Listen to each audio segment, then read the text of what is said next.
ఐక్యరాజ్య సమితి general assembly ఏ సంవత్సరాన్ని అంతర్జాతీయ మహిళా రైతు సంవత్సరంగా ప్రకటించింది? 2026. ప్రపంచవ్యాప్తంగా మహిళా రైతులను గౌరవించడానికి మరియు ప్రోత్సహించడానికి ఐక్యరాజ్య సమితి జనరల్ అసెంబ్లీ 2026 సంవత్సరాన్ని అంతర్జాతీయ మహిళా రైతు సంవత్సరంగా అధికారికంగా ప్రకటించింది. ఆహార భద్రతను నిర్ధారించడంలో, పోషకాహారాన్ని మెరుగుపరచడంలో మరియు పేదరికాన్ని ఎదుర్కోవడంలో మహిళా రైతులు పోషించే కీలక పాత్రను గుర్తించడం మరియు హైలైట్ చేయడం దీని యొక్క ప్రధాన లక్ష్యం. శ్రీలంకలో పోషణ్ పోయా పండుగ దేనిని గుర్తు చేస్తుంది? బౌద్ధ మతం రాక. శ్రీలంకలో జరిగే పోషణ్ పోయా పండుగ ఈ ద్వీపానికి బౌద్ధ మతం రాకను గుర్తు చేస్తుంది. 2000 సంవత్సరాల క్రితం శ్రీలంకకు బౌద్ధ మతం పరిచయం అయిన చారిత్రాత్మక క్షణాన్ని ఇది సూచిస్తుంది.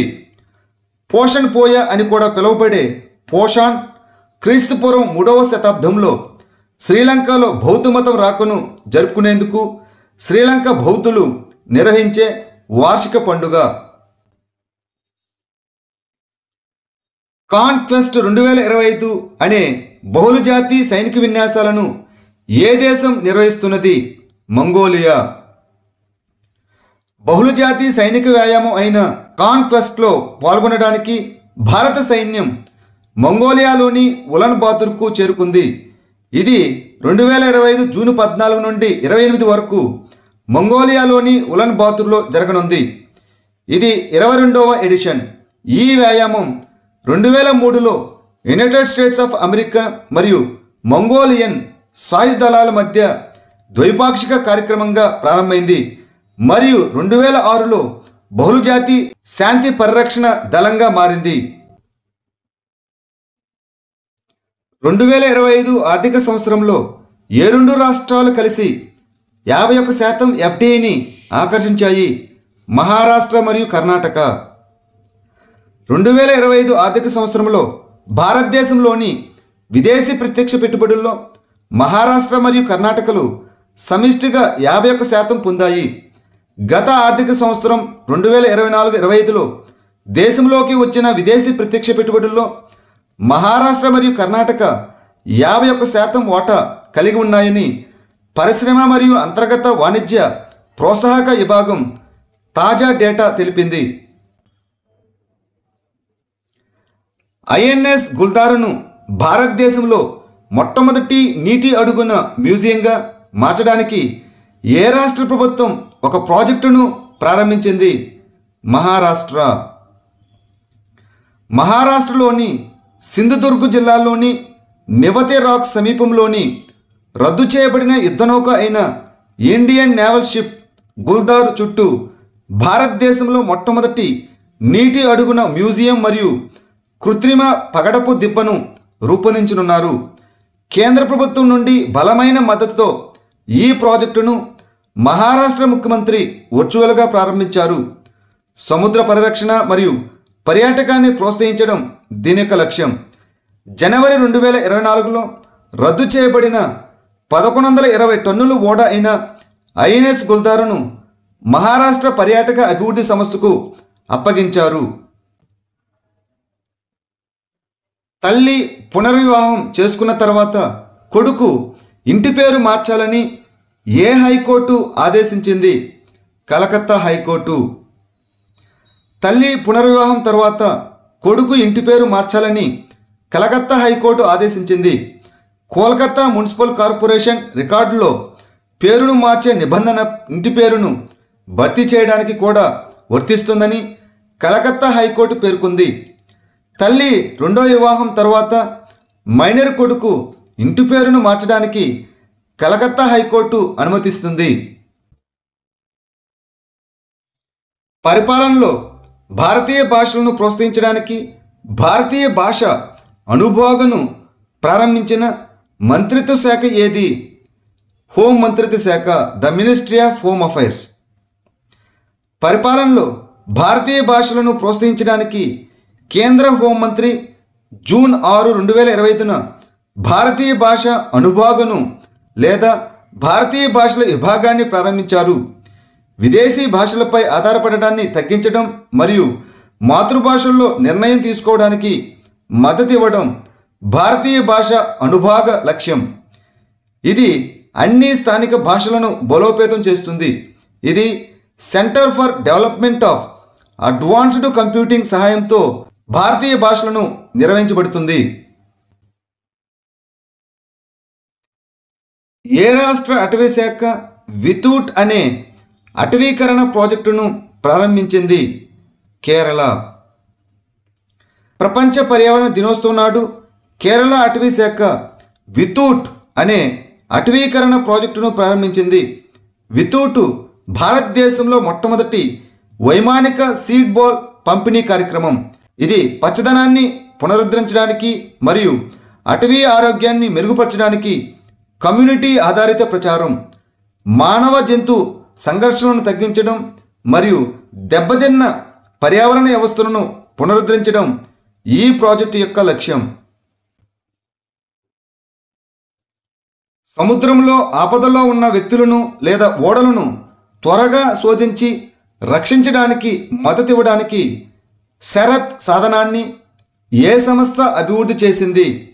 Earth System Science Organisation INCOIS.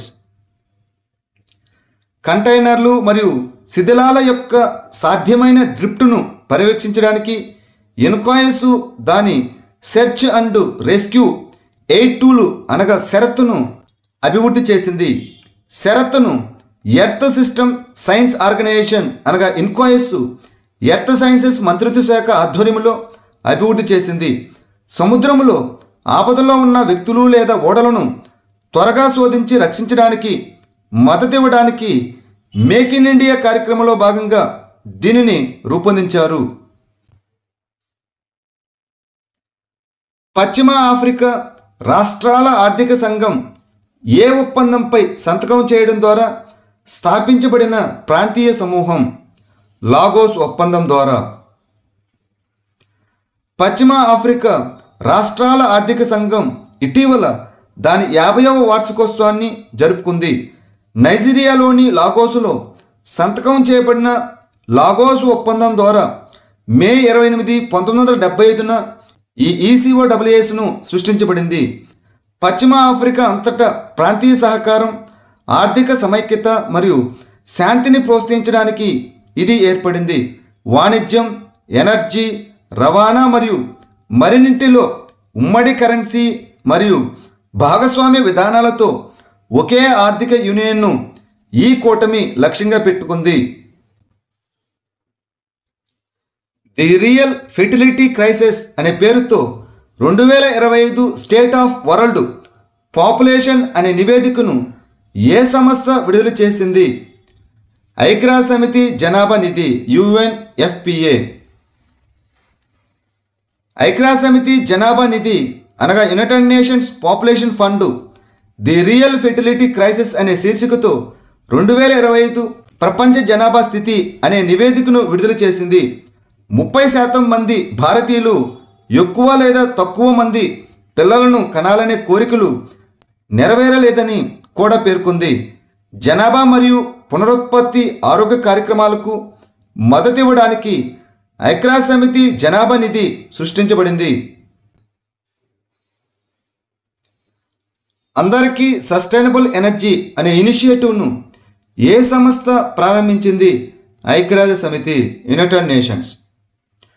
భారతదేశంలో ప్రభుత్వ రంగ ఇంధన సంస్థ అయిన national thermal power corporation limited ఇంధన పరివర్తన రోడ్ మ్యాప్ను రూపొందించడానికి సస్టైనబుల్ ఎనర్జీ ఫర్ ఆల్తో ఒక ఒప్పందంపై సంతకం చేసింది. సస్టైనబుల్ ఎనర్జీ ఫర్ ఆల్ అనేది 2011లో ఐక్యరాజ్యసమితి ప్రారంభించిన ప్రపంచవ్యాప్త initiative. Sustainable energy for all అనేది United Nations office for project services నిర్వహించే స్వతంత్ర సంస్థ. భారతదేశంలో మొట్టమొదటి అధునాతన ఈ వేస్ట్ ఎకో పార్కు ఎక్కడ స్థాపించబడుతున్నది? హోలంబిక్ కలాన్, న్యూఢిల్లీ.